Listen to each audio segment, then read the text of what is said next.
We're here with Zach Boyce from Kenmore West, the 2020 grad, getting ready to go to Cortland this fall. He announced that recently on Twitter. For all the Zach Boyce fans out there, you're going to have to follow him down to central New York, the Binghamton area, where he will go on and play at Cortland. So, Zach, how you guys doing in the Boyce household with all this COVID stuff going on? We're all good. Family's all good. Everybody's staying healthy, staying at home, washing hands, doing all the social distancing and stuff. So we're all good over here. Yeah. So with the change in scenery, so to speak, and having to work, or do your stuff at home, and kind of a little bit of isolation there, how's the schoolwork life changed for you, and how are you getting assignments, and how's that working out for you? Yeah, so all of our teachers are using Google Classroom. So we all got to go on basically Monday through Friday, and we got a bunch of assignments that we got to do throughout the day. A lot of the Google Doc stuff, a lot of Ed Puzzle videos, a couple of Zoom classroom stuff, all that stuff. So, that we're getting a lot of work. You got to stay on task and stuff. So it's different. I like personally going to school a lot better than this online stuff. It's a lot harder to learn and all that, but everybody's getting used to it, and it's just what we got to do right now. In a sense, you're kind of getting a little bit of that college life thrown at you right now, because once you get there, you're going to be on your own for the most part. Yeah, exactly. So it's kind of preparing us for college a little bit. A lot of people are kind of complaining about it, including myself. It's definitely different. It's not the high school experience that we've had so far. But I think it'll help me for the future and get ready for college. So nothing you can really do about it, but just gotta roll with the punches. So how is this affecting your social life? As a high school senior, you got you got your friends. What are you guys doing? Is it like Xbox at night, or are you limiting yourself to that kind of thing? I've played a lot more video games than I've had in probably the past 6 months, the last 3 weeks. A lot of us were just kind of staying in touch, texting each other, playing video games, but not being able to see each other, especially my senior year, kind of all that stuff. It stinks right now, but there's nothing we can do about it. We're just doing the best we can so then we can get back to school faster. All of us really want to get back to school, which is a lot different than what you would have asked us probably in the beginning of the year. Probably said we want to get out of there, but everybody wants to get back and kind of just see each other, be around all of our friends and just enjoy the rest of our senior year. So when you first heard about the whole COVID-19 moving into the area and they were taking these unprecedented actions, they put a stop to the winter championship weekend, that came crashing down. Yeah. Did it start to hit you that, hey, you know what, this, it doesn't affect me right now, but I'm a spring athlete. I got baseball, I got golf. Yeah, exactly. When did you start thinking that, this might have an effect on the spring season? Right when, actually, I'll never forget, probably I was right when the NBA canceled their season, postponed it because of Rudy Gobert getting that confirmed case and all that kind of stuff. That's when it kind of started to scare me a little bit that schools might be shutting down. And, once we got our first confirmed case, that really scared me. I emailed Mr. Bonavino, our superintendent, and said, hey, do whatever you can to allow us to play our spring season.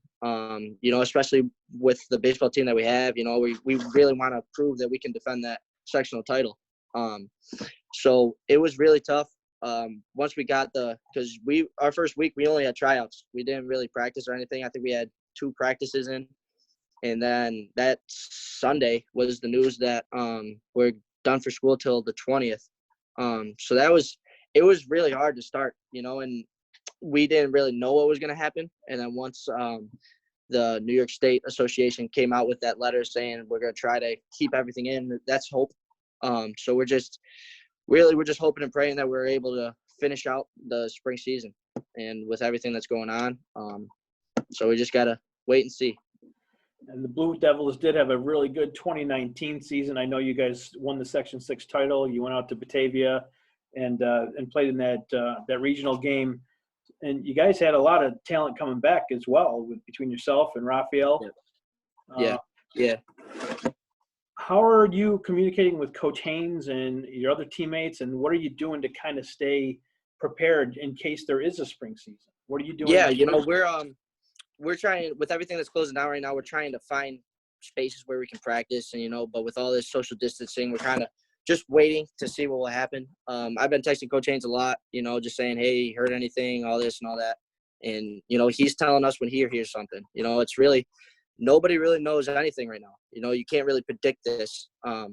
So as far as we know, we just got to – we got a group chat for our baseball team. We've been staying in touch, making sure guys are, throwing if they can and, just working out and staying in shape a little bit, not just sitting at home and doing nothing.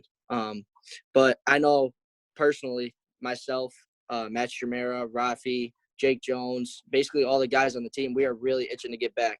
We have something to prove this year for sure, and that's something that we really want to be able to go out there and prove ourselves. How devastated are you guys going to be if you get that email or text from Coach Haynes that says, guys, it's over. We're not going to have a season. There's nothing I can do. I'm sorry. I mean, how devastated is it going to be for you and your teammates? I mean, personally, I don't think I could put it in words. Being a senior and a four-sport athlete, this is kind of my last season that I could play in, which would be the spring. And it would just be – I couldn't even put it into words right now. I'm really hoping and praying. I've been trying not to think about that, and just kind of praying for the best. But we'll see. I don't really know how I'd react to that yet. But I know a lot of the guys, we would be heartbroken for sure. So just hoping and praying. Now, Zach, being a four-sport athlete, a lot of the questions a lot of people ask me to ask someone like yourself. You play football and golf, that's a fall sport, and then you're right into basketball, and then comes baseball, and you finish up golf. Yep. How do you prepare for the baseball season during the fall and then also during basketball? How are you preparing for those typical sports? Is there specific training that you have to do to stay on top of your game when you do get to the spring season in baseball? Like, how do you work on your swing? What are you doing to work on your glove? So Coach Haynes is really good about during the winter we have Saturday morning practices or afternoon practices, I should say, where it's just 2 hours just baseball. We do fielding, we do hitting, all that stuff. And so for the baseball players that aren't playing a winter sport or something, it gets them kind of in shape, you could say, in baseball shape in order to, make sure the arms loose and all that stuff. So after basketball on the mornings, we go and we'll hit, we'll field a little bit. And now that we got the turf, there were some days that we were able to get out there with the nice weather. So, it's just kind of once basketball kind of is completely over, I have about, I think this year was like 6 days to just get ready for tryouts and everything. And then once that 3-week practice period that we have before our first game and all those scrimmages, that's what really gets me my reps and everything in practice. So, for the winter, I try to stay as fresh as I can, swing when I can and field with the Saturdays. But it's really that 3-week period in between with practices and scrimmages is where I kind of get my groove back, you could say. Zach, recently you mentioned you put out there that you are going to go to Cortland. What was it about that school, SUNY Cortland, that ultimately led you there? What was it about that school? I mean, they have a very rich history of successful football there. I knew Coach McNeil very well, and they're a program that after my junior year were in touch with me. So I've been in touch with them for a long time. And when I went down there on my game day visit, I loved it down there. They played Brockport. They weren't able to get it done, but, it was just a great atmosphere. And it's something that I really wanted to play in front of. That game, I think both of the teams were undefeated or had one loss, and it was for the EA championship. And that's just something I envisioned myself playing in. I really wanted to go there and be at a successful place and kind of prove myself all over again. And then once I went down there for my, you could call it official visit or whatever they call it nowadays, it really just felt like home. The campus, my sister went there, so I knew the place well. And she was talking about how much fun she had there. And just when it just felt like home away from home. So just really, really excited to get down there, though, and compete with all the guys. I've been in touch with some of the guys that class coming in, the 2020 class, and we're hungry. We definitely want to put Cortland back on the map, and I can't wait to get after it. Now, recently, Coach McNeil did retire, so it'll be now Kurt Fitzpatrick who comes in from Morrisville. He's a Syracuse guy from the Yep. Fulton area. Have you met with him yet? Oh yeah. I've been in touch with him a lot. I love Coach Fitz. Once I heard that Coach McNeil was retiring and he was interviewing for the job along with Coach Roscoe's, I actually told my dad. I said, if one of those two get the job, I'm going to be really excited. And once he got the job, he called me that same day, said, "Hey, we want to get you down for the visit." And right when I got there, I loved him. He's a great guy. He's a great football mind. Their offense is something that I really want to play in and get to know. So I can't wait to, go at it with him, and be under his realm. He was a quarterback himself. He played in Division 3 or Section 3 there, I should say, and then went over to St. John Fisher. Mm-hmm. And then ultimately he was the head coach at Morrisville State, where we have a couple of kids from Western New York went to play football there last year. I know Steve Frericks from Wilson is over there at Morrisville State. So that's good that you got a good rapport already with Coach Fitzpatrick moving there. Did you have any pressure of having to go to either Buff State or Ithaca, knowing that your dad had spent so much time at Buff State, but also himself, he went to Ithaca? Were you looking at those schools out of maybe because you thought you had to, or how much did you have to weigh those out? Yeah, Ithaca was somebody that I never really personally saw myself going there. My dad, I'm very grateful for the father that I have. He didn't put any pressure on me at all, and he kind of left me on my own, you could say, and said, "Hey, you got to make the decision that's best for you." So that's something that I'm really grateful for, because I feel like I found the right fit for myself and not for other people, for that pressure kind of thing. And for Buff State, it was actually, I did consider Buff State. It was home, and I have a lot of family and friends up here that, I think I might be a little homesick to start. I don't know. We'll see, but I definitely wanted to give it an option and, weigh all my options. And, but ultimately Cortland was just the best fit. It was. Did you consider maybe going to another school for, say, golf, or maybe go play basketball here or baseball there, or was it always football? It didn't really, I wasn't really set on football until kind of the summer of this year. So going into my senior year that summer, I kind of established that I wanted to play football. If I could golf somewhere too with it and play it in the spring, that was a huge plus if I was able to do that. If I could go somewhere and play basketball, Cortland, I've been in touch with them. I have the chance if I want to maybe play basketball in the winter there. So that's something that that's definitely a plus, of going there. But, it was just kind of, I was a football player first, and then if I could play any other sports, then I'll be able to. Won a number of games as the quarterback at Kenmore West, and you picked up a number of accolades along the way. I know you were a 2-year captain there, first team Division A1 division there, most sportsmanlike player of the year. I believe you were also the Niagara PAL Sports Player of the Year. Yeah, yep, okay. I was. Male Athlete of the Year for PAL. Career touchdown passes, career passing yards in a game, touchdown passes in a game. But out of all those accolades on just the football field and beyond, what are you most proud of what you were able to accomplish at Kenmore West, individually and then as a team? I think as a team, for football-wise, I think we finished very short of our goals this year. People say, "Oh, you had a great year. You had a great year," and I say we had a good year. We had a outstanding start to the year, and then once those last 3 games of our season, those are something that I'm gonna carry with me forever. As a quarterback, those games are on my shoulders.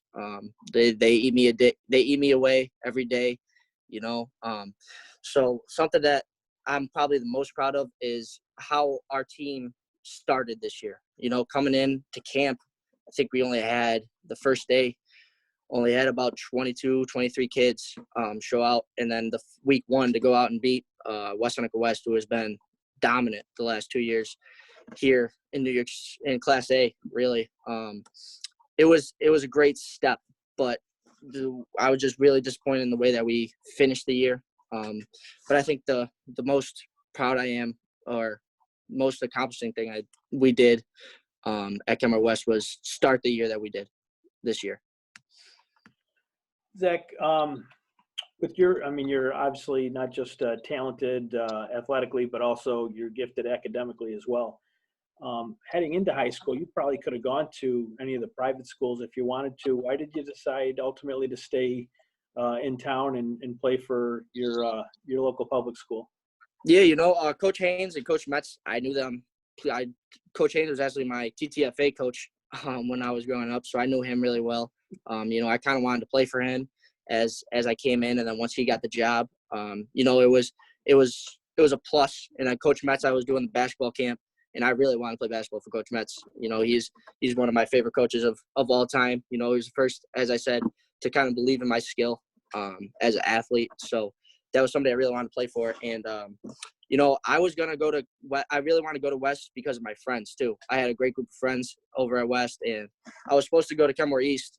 So I opened enrolled with Kenmore West, and basically, if I wasn't gonna go to West, then, or if I didn't get accepted into West, then maybe I was gonna go to a private school. But me and my parents kind of sat down with me when I was younger and said, "Do you want to go to a private school?" And I just said no. I wanted to be with my friends and kind of succeed at a public school. Maybe I could have got more looks or whatever with the private school, but I kind of knew that I wanted to be at Kenmore West for my high school career. Zach, just a few more questions because I know you're busy. You got to hit those bucks. At this point, we're about to hit April, and there's really no idea what's going to happen or how long this COVID thing is going to relax. But I mean, there's a chance that you could miss prom, graduation, Yep. a lot of things that you've been looking forward to these last 4 years. And what are you thinking about knowing that there's a very good chance that you may lose out on a couple of these experiences that you shouldn't? No senior deserves to miss out on those types of opportunities. Yeah, exactly. Again, that would just be heartbreaking. Just to all our friends, we've been talking about it and saying, oh, we might not have prom, we might not have graduation, but we really can't look ahead because the thing about this whole COVID thing is it's either gets worse day by day or, it's just kind of nobody really knows what's going to happen the next day. So we're just kind of waiting and seeing. It's completely out of our control, which sucks. It's just, there's nothing we can do about it, but, we just got to keep hoping and praying that we're able to go to prom and, have that graduation. And just do all the things that we thought we were going to do at the end of our senior year. All right, Zach, if you were to hit random play on your iPod or iPad or whatever you use these days, what song is going to come up? Or what's the first artist that'll come up? If you were to hit random right now, right iPad, now, what would come up? I'd probably say, that's a good question. Something to Prove by Little Baby. That's one of my songs. Nipsey, that's one of my guys. So I listen to a lot of music, but probably my favorite is Something to Prove. All right, that's one song and rap or whatever you call it. I've never heard of it before, so I'm 0 for 1 in that. But I did hear of Nipsey before. Is Nipsey the guy that died? Yes, yeah. I know Nipsey then. I heard of Nipsey. Okay, unfortunately, I heard of Nipsey. All right, cool. And what movie are you watching? What's playing over and over again? Are you watching any movies over and over? I've watched All American. If you haven't watched All American, I highly recommend that. That's a great series. That's a series on Netflix. I watched Tiger King. I watched Spencer, that new movie on Netflix. I probably watched more Netflix than I've had in my whole entire life these last 3 weeks. But favorite movie ever watched? Favorite movie? Remember the Titans. All right. I had a feeling you would go that route. Yeah. Well, Zach, I appreciate your time today, and hopefully you guys get to finish out what you guys started over there with the baseball program. Things were off to a really good start last year. You guys were building something, and hopefully you guys get to see that through fruition. I know we were really looking forward to seeing you guys up at Niagara Falls with Tom Prince's All-Western New York baseball day. You guys were matched up with a pretty good team. I think you guys were matched up against Medina. Yeah, that was a game that we really wanted to look forward to. Medina's they got a great team. They went farther than we did last year, so definitely hopefully we can play them. Well, we're hoping. We're still hoping. That's all we can do is pray and hope, and we'll go from there. But Zach, I appreciate your time joining me on the WNY Athletics Sportsline. You're the first ever guest. Thank you for having me. I really appreciate it. No problem. Looking forward to seeing what you do at Cortland as well.